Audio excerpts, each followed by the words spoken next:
8వ పాఠం రసాయన బంధం. రెండు పరమాణువుల మధ్య ఎలాంటి బంధం ఏర్పడుతుంది అనే దానిని నిర్ణయించే అంశాలను పేర్కొనండి. రెండు పరమాణువుల మధ్య ఆకర్షణ లేక వికర్షణ బలాలు, వేలెన్సీ కక్షలో గల ఎలక్ట్రాన్లు ఇవే నిర్ణయిస్తాయి. సంయోజక ఎలక్ట్రాన్లకు సంయోజకతకు గల తేడా ఏమిటి? సంయోజక ఎలక్ట్రాన్లు ఒక పరమాణువు యొక్క చిట్ట కర్పరంలో గల ఎలక్ట్రాన్ల సంఖ్యను సంయోజక ఎలక్ట్రాన్లు అంటారు. సోడియం పరమాణువు యొక్క పరమాణు సంఖ్య 11, దాని ఎలక్ట్రాన్ విన్యాసము 281. మొదటి కర్పరంలోని ఎలక్ట్రాన్ల సంఖ్య 2, రెండవ కర్పరంలోని ఎలక్ట్రాన్ల సంఖ్య 8, మూడవ కర్పరం అనగా చివరి కర్పరంలోని ఎలక్ట్రాన్ల సంఖ్య 1. కనుక సోడియం పరమాణువులోని సంయోజక ఎలక్ట్రాన్లు 1. సంయోజనీయత ఒక మూలక పరమాణువు యొక్క చివరి కర్పరంలో గల ఎలక్ట్రాన్లచే నింపబడిన లేక ఖాళీగా ఉన్న మొత్తం ఆర్బిటాళ్ల సంఖ్యను ఆ మూలకం యొక్క సంయోజనీయత అంటారు. బోరాన్ పరమాణు సంఖ్య Z=5, దాని electron విన్యాసము 1s1 2s1 2px1 2py0 2pz0. రెండవ కర్పరంలో గల మొత్తం ఆర్బిటాళ్ల సంఖ్య 4, 2s 2px 2py మరియు 2pz.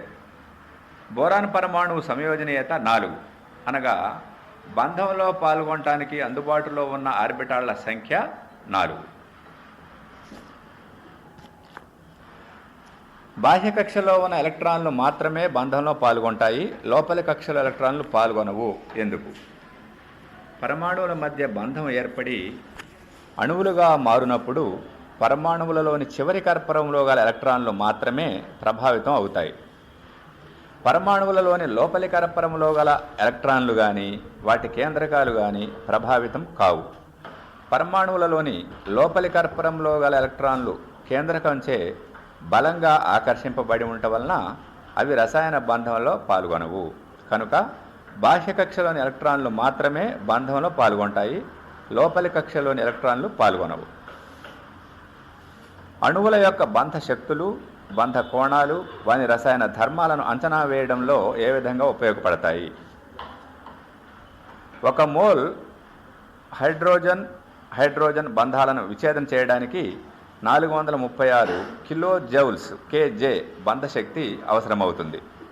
ఒక మోల్ క్లోరిన్ మరియు క్లోరిన్ బంధాలను విచ్ఛేదం చేయడానికి 243 kJ బంధశక్తి అవసరమవుతుంది.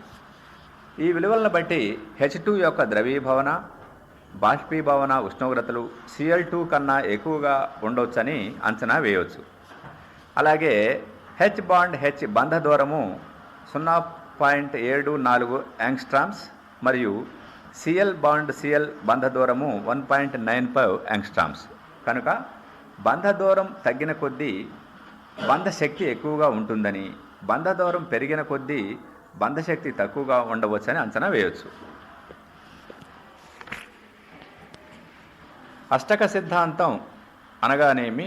మూలకాల రసాయన ధర్మాలను వివరించడంలో అష్టక సిద్ధాంతం యొక్క పాత్రను నీవు ఎలా అభినందిస్తావు? మూలకాలకు చెందిన పరమాణువులు తమ బాహ్య కక్షలో 8 ఎలక్ట్రాన్లు మిగిలి ఉండేలా రసాయనిక మార్పు చెందటానికి ప్రయత్నిస్తాయి. అయాను లేక పరమాణువు అనేది తన చివరి కర్పరములో 8 ఎలక్ట్రాన్లు కలిగి ఉండి స్థిరత్వం కొరకు ప్రయత్నం చేయడం వలన రసాయన బంధం అనే ప్రక్రియ ద్వారా చాలా అణువులు ఏర్పడటానికి మార్గం సుగమమైంది. పరమాణువులు కొంత శక్తిని కోల్పోయి అణువులుగా మారి స్థిరత్వం పొందడానికి అష్టక నియమమే కారణం. మూలకాలు రసాయనికంగా చురుగ్గా ఉండేవి తమ చివరి కర్పరంలో 8 ఎలక్ట్రాన్లు కలిగి ఉండవు. మూలకాలు చివరి కర్పరంలో అష్టకాన్ని పొంది స్థిరత్వాన్ని పొందుతాయి. సంకరీకరణం అనగానేమి? దీని ఆధారంగా BeCl2BF3 అణువులు ఏర్పడే విధానాన్ని వివరించండి. సంకరీకరణం పరమాణువుల చివరి కక్షలో ఉండే దాదాపు సమాన శక్తి గల పరమాణు ఆర్బిటాళ్లు పరస్పరం కలిసిపోయి పునర్వ్యవస్థీకరించబడటం ద్వారా అదే సంఖ్యలో బంధ శక్తి, ఆకారం వంటి ధర్మాలు ఒకే విధంగా ఉండే సర్వసమాన ఆర్బిటాళ్లను ఏర్పరచే దృగ్విషయాన్ని సంకరీకరణం అంటారు. దీని ఆధారంగా BeCl2 అణు ఏర్పడుట సంకరీకరణం ద్వారా బెరీలియం యొక్క భూస్థాయి ఎలక్ట్రాన్ విన్యాసం 1s2 2s2. ఉత్తేజిత స్థితిలో దాని ఎలక్ట్రాన్ విన్యాసము 1s2 2s1 2px1గా మారుతుంది. క్లోరిన్ పరమాణువు యొక్క electron విన్యాసము 1s2 2s2 2p6 3s2 3px2 3py2 3pz1. 17. Beryllium పరమాణువు ఉత్తేజ స్థితిలో ఉన్నప్పుడు దానిలోని జతకూడని ఒంటరి ఎలక్ట్రాన్లను కలిగి ఉన్న 2s ఆర్బిటాల్ మరియు 2px ఆర్బిటాళ్లను పరస్పరం కలిసిపోయి పునర్వ్యవస్థీకరించబడటం ద్వారా రెండు సర్వసమానమైన ఆర్బిటాళ్లు ఏర్పడతాయి. కుండు నియమం ప్రకారం సంకరీకరణం ద్వారా ఏర్పడిన ప్రతి ఆర్బిటాల్ ఒక ఎలక్ట్రాన్ను కలిగి ఉంటుంది. సంకరీకరణంలో పాల్గొన్న ఆర్బిటాళ్లు రకాలను బట్టి ఏర్పడిన ఈ నూతన ఆర్బిటాళ్లను sp ఆర్బిటాళ్లు అంటారు. రెండు sp ఆర్బిటాళ్ల మధ్య బంధ కోణం 180 డిగ్రీలుగా ఉంటుంది. బెరీలియంతో బంధంలో పాల్గొనే రెండు క్లోరిన్ పరమాణువులలో ప్రతి క్లోరిన్ పరమాణువు యొక్క 3pz1 ఆర్బిటాల్ బెరీలియం యొక్క sp సంకర ఆర్బిటాల్తో అతిపాతం చెందటం వలన రెండు సర్వసమానమైన BeCl సిగ్మా బంధాలు sp-p బంధాలు ఏర్పడతాయి. అందుకే Cl-BeCl బంధకోణం 180 డిగ్రీలుగా ఉండే సమాన బలాలు గల రెండు బంధాలు ఏర్పడతాయి. BF3 సంకరీకరణం ద్వారా ఏర్పడడం ఆధారంగా బోరాన్ పరమాణువు యొక్క electron విన్యాసము 1s2 2s2 2px1. Boron పరమాణువు ఉత్తేజిత స్థితిలోకి వెళ్ళినప్పుడు దాని ఎలక్ట్రాన్ విన్యాసము 1s2 2s1 2px1 2py1గా మారుతుంది. BF3 అణువులోని బోరాన్ పరమాణువు 3 ఫ్లోరిన్ పరమాణువులతో కలిసి 3 సమానమైన BF బంధాలను ఏర్పరుస్తుంది. ఇలా జరగడానికి కారణం బోరాన్ ఉత్తేజిత స్థితిలో సంకరీకరణం చెందటం అని చెప్పవచ్చు. ఉత్తేజిత స్థితిలో ఉన్నప్పుడు బోరాన్ పరమాణువులో ఉండే 2s 2px 2py ఆర్బిటాళ్లు పరస్పరం కలిసిపోయి పునర్వ్యవస్థీకరణ వలన సర్వసమానమైన 3 sp2 సంకర ఆర్బిటాళ్లుగా ఏర్పడతాయి. ఈ 3 sp2 సంకర ఆర్బిటాళ్ల మధ్య కనీస వికర్షణ ఉండటం వల్ల ఏ రెండు సంకర ఆర్బిటాళ్ల మధ్యనైనా బంధకోణం 120 డిగ్రీలు ఉంటుంది. ప్రతి sp2 సంకర ఆర్బిటాల్లో ఒక ఎలక్ట్రాన్ ఉంటుంది. Fluorine electron విన్యాసము 1s2 2s2 2px2 2py2 2pz1 అని మనకు తెలుసు. బోరాన్ యొక్క 3 sp2 సంకర ఆర్బిటాళ్లు 3 ఫ్లోరిన్ పరమాణువులలో ఉండే 2pz ఆర్బిటాళ్లలోని ఒంటరి ఎలక్ట్రాన్లతో జతగూడి 3 సిగ్మా sp2 p బంధాలను ఏర్పరుస్తాయి.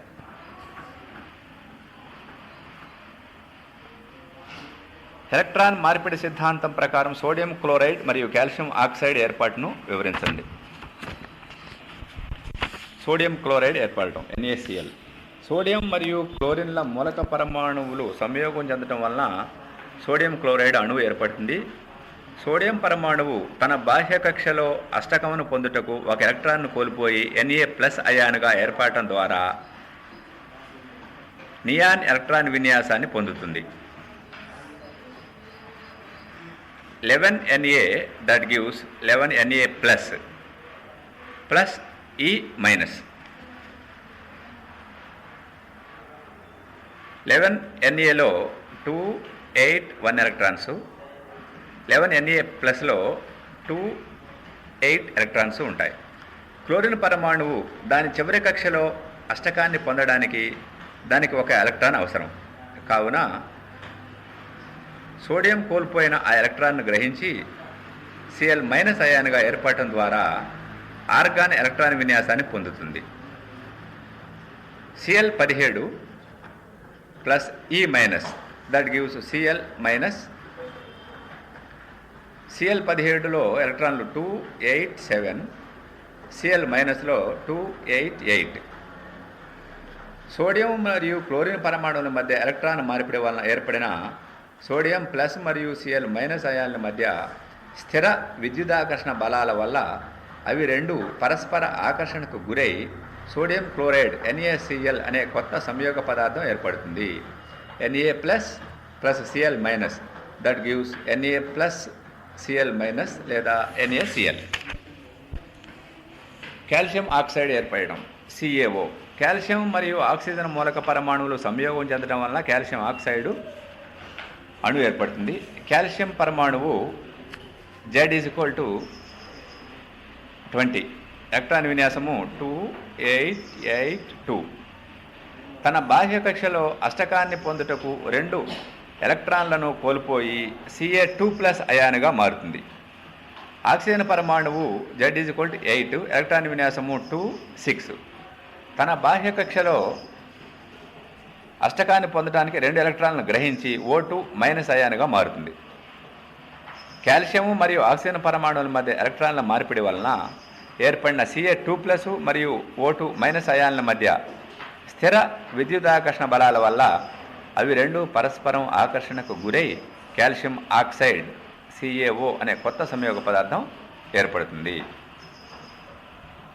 అయానిక సమ్మేళనాలతో పోల్చినప్పుడు సంయోజనీయ సమ్మేళనాలు అల్ప ద్రవీభవన స్థానాలను కలిగి ఉండటానికి కారణాలను ఊహించండి. అయానిక సమ్మేళనాలు స్ఫటిక ఘన పదార్థాలు, అందువలన ఇవి అధిక ద్రవీభవన స్థానాలను కలిగి ఉంటాయి. అయానిక సమ్మేళనాలతో పోల్చినప్పుడు సమయోజనీయ సమ్మేళనాలు అల్ప ద్రవీభవన స్థానాలను కలిగి ఉంటాయి. ఎందుకనగా సమయోజనీయ పదార్థాలలోని అణువులు బలహీనమైన వాండర్వాల్ బలాలు లేక ద్విధ్రువ ఆకర్షణ బలాలతో నిర్మితాలై ఉండడమే. ఈ విధమైన అణువులను వేరు చేయడానికి చాలా తక్కువ శక్తి అవసరమవుతుంది. అల్ప ద్రవీభవన ఉష్ణోగ్రతల వద్ద పరమాణువుల మధ్య ఉన్న బంధాలు విడదీయబడతాయి. అందువలన అల్ప ద్రవీభవన స్థానాలను కలిగి ఉంటాయి. లూయిస్ చుక్కల నిర్మాణము పరమాణువుల మధ్య బంధం ఏర్పడే విధానాన్ని అవగాహన చేసుకోవడంలో ఏ విధంగా ఏర్పడుతుంది? మూలక పరమాణువు యొక్క వేలెన్స్ ఎలక్ట్రాన్లలో చూపించే పద్ధతి లూయిస్ చుక్కల నిర్మాణం. పరమాణు కేంద్రకాన్ని లోపలి కక్షలోని ఎలక్ట్రాన్లను ఆ మూలకం యొక్క గుర్తు ద్వారా మరియు పరమాణు బాహ్య కక్షలోని ఎలక్ట్రాన్ను చుక్కలతో లేదా క్రాస్ గుర్తుతో సూచించే పద్ధతిని లూయిస్ గుర్తు లేదా లూయిస్ ఎలక్ట్రాన్ చుక్కల నిర్మాణం అంటారు. లూయిస్ ఎలక్ట్రాన్ చుక్కల నిర్మాణం ద్వారా మూలకపు వేలెన్సీకర పరములో ఎన్ని ఎలక్ట్రాన్లు ఉన్నాయో తెలుసుకోవచ్చు. దీనివల్ల మూలక పరమాణువు అయానిక బంధంలో పాల్గొంటుందా, సమయోజనీయ బంధంలో పాల్గొంటుందా అనే విషయాన్ని తెలుసుకోవచ్చు. N2 అణువు O2 అణువు వేలెన్సీ బంధ సిద్ధాంతం ఆధారంగా ఏర్పడే విధానాన్ని వివరించండి.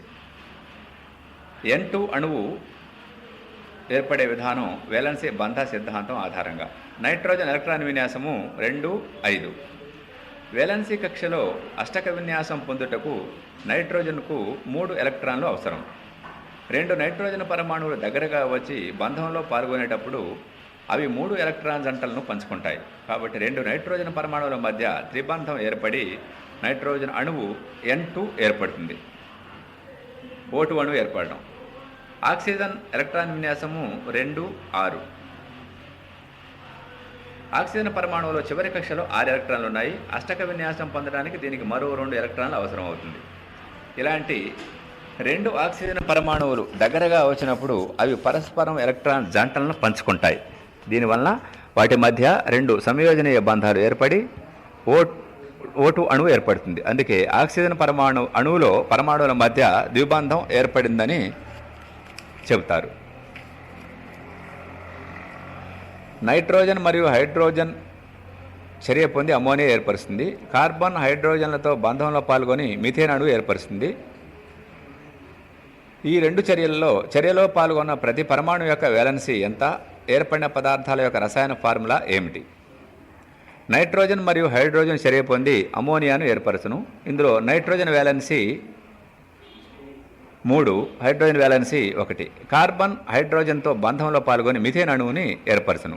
ఇందులో నైట్రోజన్ వేలెన్సీ 4, హైడ్రోజన్ వేలెన్సీ 1. ఏర్పడిన పదార్థాల యొక్క రసాయన formula 1 ammonia NH3, 2 methane CH4. సరైన సమాధానం ఎన్నుకోండి. ఈ క్రింది వాటిలో ఏవి రుణ విద్యుదాత్మక మూలకాలు? Sodium, oxygen, magnesium, calcium. Oxygen.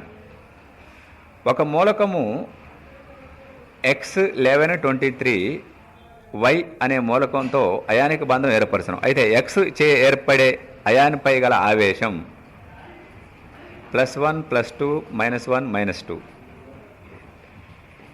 +1. ఏ అనే మూలకం ACl4ను ఏర్పరుస్తుంది. ఏ యొక్క వ్యాలెన్సీ కక్షలో గల ఎలక్ట్రాన్ల సంఖ్య 1 2 3 4 4. బాహ్య స్థాయిలో అష్టక విన్యాసం లేని జడవాయు మూలకం helium, organ, krypton, రెడాన్. Helium. Methane అణువులో గల సంయోజనీయ బంధాల సంఖ్య 1 2 3 4 4. పరమాణు ఆర్బిటాళ్ల సంకరీకరణ భావనను ప్రవేశపెట్టింది లైనస్ పాలింగ్, మోస్లే, లూయి, కోసల్. లైనస్ పాలింగ్. సంయోజనీయ సమ్మేళనాల ధర్మాలకు, ఉపయోగాలకు సంబంధించిన సమాచారం సేకరించి ఒక నివేదికను తయారు చేయండి. సంయోజనీయ సమ్మేళనాల ధర్మాలు అయానిక ఘన పదార్థాలలో లాగా కాకుండా సంయోజనీయ సంయోగ పదార్థాలు విభక్త అణువులుగా ఉంటాయి.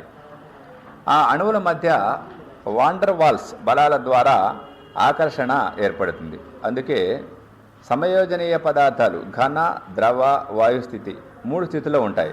ఉదాహరణకి I2 ఘన, Br2 ద్రవ, Cl2 వాయు. సమయోజనీయ సంయోగ పదార్థాలకు సాధారణంగా తక్కువ బాష్పీభవన, ద్రవీభవన స్థానాలు ఉంటాయి. అయితే డైమండ్ లాంటి త్రిమితీయ నెట్వర్క్ నిర్మాణం ఉన్న పదార్థాలకు అధిక ద్రవీభవన, బాష్పీభవన స్థానాలు ఉంటాయి. సాధారణంగా సమయోజనీయ సంయోగ పదార్థాలు చాలా బలహీనమైన విద్యుద్వాహకాలు లేదా అవిద్యుద్వాహకాలు. గ్రాఫైట్ లాంటి విద్యుద్వాహకాలు అరుదుగా ఉంటాయి. సమయోజనీయ సంయోగ పదార్థాలు ధ్రువ ద్రావణాల్లో సాధారణంగా కరగవు. అయితే బెంజీన్, కార్బన్ టెట్రాక్లోరైడ్ వంటి అధ్రువ ద్రావణాల్లో కరుగుతాయి. సమయోజనీయ బంధాలు దిశాత్మకం కాబట్టి సమయోజనీయ సంయోగ పదార్థాలకు స్థిరమైన ఆకృతులు ఉంటాయి. వీటి యొక్క ఉపయోగాలు: మన శరీరంలో 99% సమయోజనీయ సమ్మేళనాలు ఉంటాయి. నీరు సమయోజనీయ సమ్మేళనము. నీటి యొక్క వివిధ ఉపయోగాలు మనకు తెలిసిందే. వివిధ రకాలుగా ఉపయోగపడే పంచదార, వివిధ రకాల ఆహార పదార్థాలు అన్నీ సంయోజనీయ సమ్మేళన పదార్థాలే.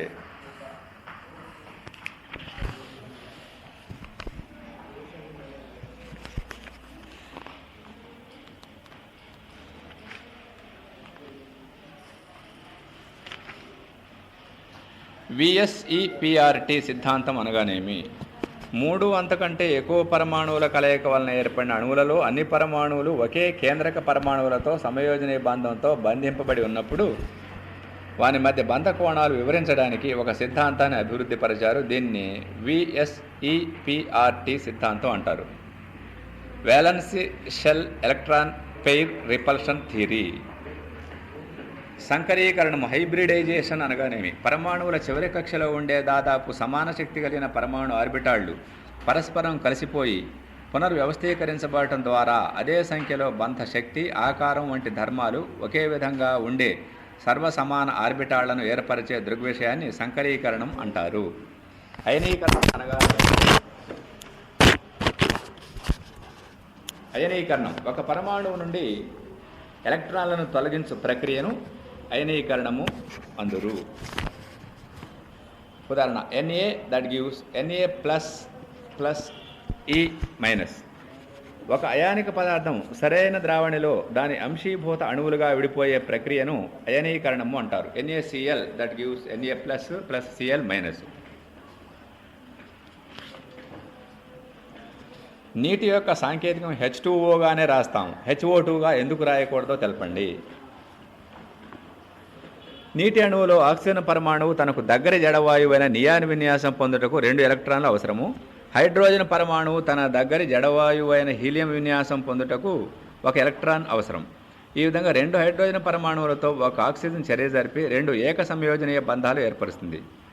అనగా అణువులో పాల్గొన్న పరమాణువుల వ్యాలెన్సీలే కారణం కనుక నీటి యొక్క రసాయన సాంకేతికం H2O-గానే రాస్తాము.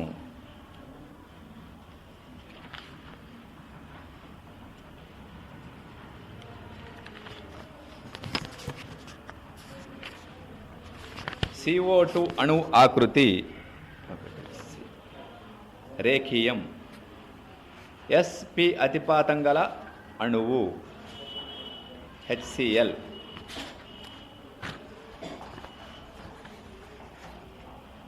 కార్బన్ పరమాణువునందు గల వేలెన్సీ ఎలక్ట్రాన్ల సంఖ్య 4.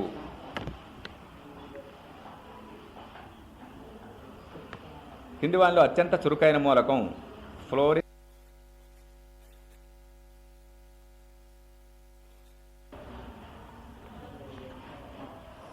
H2O అణువులో HOH బంధ కోణం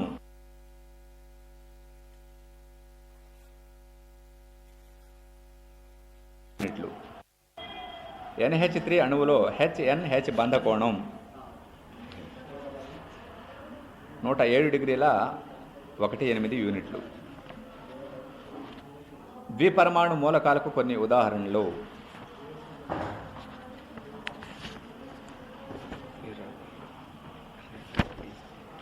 O2, N2, H2. Helium మూలకపు valency ఎలక్ట్రాన్ల సంఖ్య 2. ఒక నానోమీటర్ డాష్ మీటర్లు 10⁻⁻⁹. H బాండ్ Cl బంధ దూరం డాష్ యాంగ్స్ట్రామ్స్ 1.27. డాష్ అణువు ఆకృతి ట్రైగోనల్ బైపిరమిడల్గా ఉంటుంది. PCl5 స్వతంత్రంగా ఏర్పడలేని బంధం పై బంధం. H2లో ఉన్న అతిపాతం అంత్య అతిపాతం. రైట్.